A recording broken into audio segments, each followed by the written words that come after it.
ব্লগারকে গ্রেপ্তারের জন্য তার বাড়িতে অভিযান চালিয়েছেন থানা পুলিশ, কিন্তু আসাদ নূর পলাতক। আসসালামু আলাইকুম, খবর পড়ছি আমি মোহাম্মদ মহাসিন রুবেল। এতক্ষণ আপনারা সংবাদ শিরোনাম শুনলেন, এখন বিস্তারিত। বন্যা পরিস্থিতি সংবাদ। টানা কয়েকদিনে টানা বৃষ্টি আর পাহাড়ি ঢলে সাতকানিয়ার কেরানীহাট থেকে চন্দনাইশের হাসিমপুর পর্যন্ত সড়ক ডুবে যাওয়ায় চট্টগ্রাম কক্সবাজার মহাসড়কে সরাসরি বাস চলাচল বন্ধ হয়ে গেছে। সোমবার রাত থেকে চন্দনাইশ কলেজ গেট এলাকা থেকে কেরানীহাট অংশে সড়কের উপর পানি বাড়তে শুরু করে। রাতেই মহাসড়কে যানজট সৃষ্টি হয়। সোমবার রাত ৩টার পর থেকে যান চলাচল কার্যত বন্ধ হয়ে যায়। মঙ্গলবার সড়কের সাতকানিয়া কেরানীহাট অংশে গোলচত্বরে পানি জমে থাকতে দেখা গেছে।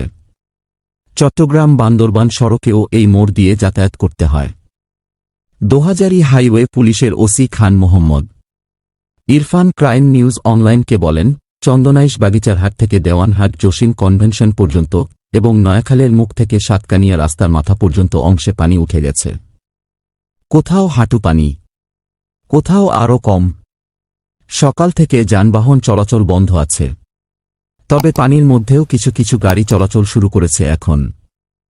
চট্টগ্রাম জেলার জেলা ত্রাণ ও পুনর্বাসন কর্মকর্তা মোহাম্মদ সাইফুল্লাহ মজুমদার ক্রাইম নিউজ অনলাইনকে বলেন, পানির কারণে চট্টগ্রাম কক্সবাজার মহাসড়ক ও চট্টগ্রাম বান্দরবান সড়কের সাতকানিয়া ও চন্দনাইশ অংশে যানবাহন চলতে পারছে না।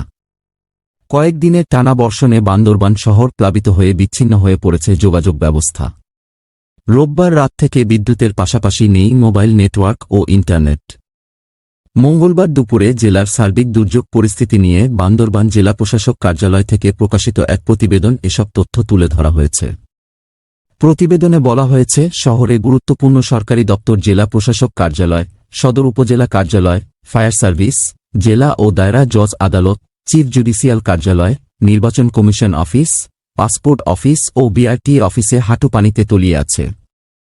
সড়কে পানি ওঠায় রোববার সকাল থেকে বান্দরবান থেকে ঢাকা, চট্টগ্রাম, রাঙ্গামাটি, কক্সবাজার, খাগড়াছড়ির পথে দূরপাল্লার বাস চলাচল বন্ধ রয়েছে। এছাড়া জেলা শহর থেকে রোয়াংছড়ি, রুমা ও থানচি উপজেলায় যোগাযোগ বিচ্ছিন্ন হয়ে পড়েছে। টানা বৃষ্টির কারণে বান্দরবান শহরের ৬০ ভাগ প্লাবিত হয়েছে উল্লেখ করে প্রতিবেদনে আরও বলা হয়, গত ২৪ ঘণ্টায় সদর উপজেলায় ১৯২.৫ মিলিমিটার এবং লামায় ২২৭ মিলিমিটার বৃষ্টিপাত রেকর্ড করা হয়েছে। মাতামুহুরী নদীর পানি বিপৎসীমার ২২০ সেন্টিমিটার এবং সাঙ্গু নদীর পানি বিপৎসীমার ৩৮১ সেন্টিমিটার উপর দিয়ে প্রবাহিত হচ্ছে। জেলার বিভিন্ন এলাকার ৮,০০০ পরিবার পানিবন্দী হয়ে পড়েছে।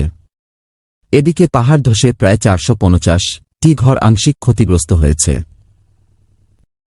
অস্থায়ী আশ্রয় কেন্দ্রগুলোতে ৯,৫০০ মানুষ আশ্রয় নিয়েছেন। বৃষ্টি ঢল, চট্টগ্রামের ৪ জেলায় দুদিন শিক্ষা প্রতিষ্ঠান বন্ধ। তবে রাঙামাটির সব শিক্ষা প্রতিষ্ঠান খোলা থাকবে বলে জানিয়েছেন শিক্ষামন্ত্রী।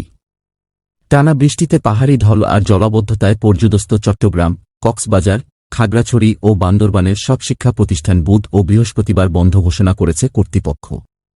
মঙ্গলবার রাজধানীর সেগুনবাগিচার আন্তর্জাতিক মাতৃভাষা ইনস্টিটিউটে এক সভার পর শিক্ষামন্ত্রী দীপু মনি সাংবাদিকদের এ তথ্য জানান।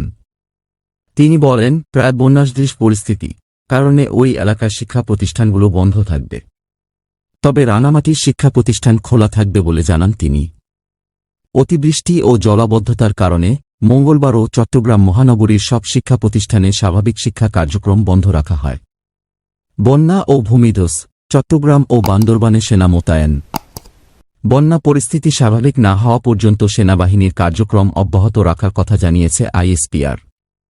টানা বৃষ্টি ও পাহাড়ি ঢলে সৃষ্ট বন্যায় চট্টগ্রাম ও বান্দরবানে দুর্গতদের সহায়তায় সেনা মোতায়েন করা হয়েছে। আন্তঃবাহিনী জনসংযোগ পরিদপ্তর আইএসপিআর মঙ্গলবার জানিয়েছে, সেনা সদস্যের মাধ্যমে নিরলসভাবে উদ্ধার তৎপরতা, জরুরি ত্রাণ পরিচালনা ও চিকিৎসা সহায়তা কার্যক্রম চলমান রয়েছে। সেনাবাহিনীর অন্যান্য ফরমেশনসমূহ দায়িত্বপূর্ণ এলাকায় বন্যা পরিস্থিতি সতর্কতার সঙ্গে পর্যবেক্ষণ করছে এবং অসামরিক প্রশাসনকে সহায়তার জন্য সদা প্রস্তুত রয়েছে। বন্যা পরিস্থিতি স্বাভাবিক না হওয়া পর্যন্ত সেনাবাহিনীর সহায়তা কার্যক্রম অব্যাহত রাখার কথা জানিয়েছে আইএসপিআর। টানা বৃষ্টি আর পাহাড়ি ঢলে সাঙ্গু নদী ফুলে ফেপে বান্দরবান শহর পানিবন্দী হয়ে পড়েছে। কিছু কিছু জায়গায় পাহাড় ধসের কারণে জেলা থেকে উপজেলা ও দূরপাল্লার সব ধরনের যানবাহন চলাচল বন্ধ হয়ে গেছে। এই অবস্থায় বান্দরবান কার্যত বিচ্ছিন্ন হয়ে পড়েছে। বিভিন্ন জায়গায় মানুষকে আশ্রয়কেন্দ্রে নিয়ে আসা হচ্ছে বলে জানিয়েছে প্রশাসন।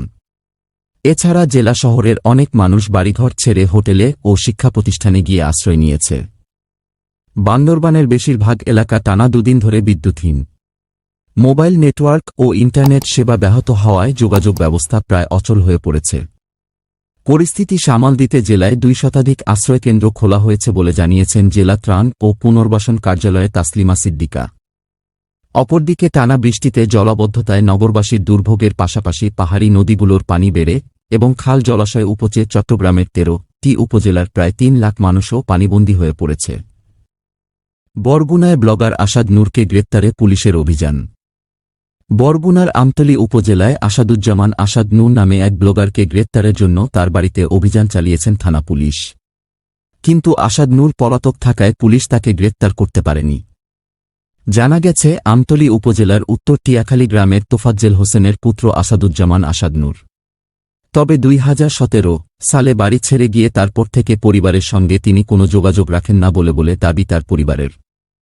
অভিযোগ রয়েছে, আসাদ নূর ব্লগ থেকে তিনি ধর্মীয় ও সম্পর্কাতর বক্তব্যের ভিডিও সামাজিক যোগাযোগ মাধ্যমে আপলোড দিচ্ছেন। এমন অভিযোগে তার বিরুদ্ধে 2020 ও 2021 সালে সাইবার ট্রাইব্যুনালে, চট্টগ্রাম জেলার রাঙ্গুনিয়া থানায় এবং ঢাকায় পৃথক 2টি মামলা হয়। ওই মামলা দুটিতে তার বিরুদ্ধে গ্রেপ্তারি পরোয়ানা জারি রয়েছে। গত 3 বছরেও পুলিশ তাকে গ্রেপ্তার করতে পারেনি। আরও জানা যায়, গত 4 আগস্ট আসাদ নূর ব্লগ থেকে আবারও ধর্মীয় ও স্পর্শকাতর কটূক্তি করে ভিডিও ছাড়া হয়, যা সামাজিক যোগাযোগ মাধ্যমে ভাইরাল হয়ে যায়। ব্লগটির ভিডিওর বিরুদ্ধে সামাজিক যোগাযোগ মাধ্যমে ব্যাপক সমালোচনা চলছে। এরই প্রেক্ষিতে আসাদ নূরকে গ্রেপ্তার করতে সোমবার সন্ধ্যায় তার গ্রামের বাড়িতে পুলিশ অভিযান পরিচালনা করে, কিন্তু তাকে বাড়িতে পাওয়া যায়নি। আসাদ নূরের পরিবারের দাবি, 2017 সালে তিনি বাড়ি থেকে বের হয়ে যান। এরপর থেকে তার সাথে কোনো যোগাযোগ নেই। স্থানীয়রা দাবি করছেন, আসাদ নূরের সাথে তার পরিবারের যোগাযোগ রয়েছে। তার দেওয়া অর্থ দিয়েই তারা জীবনযাপন করছেন।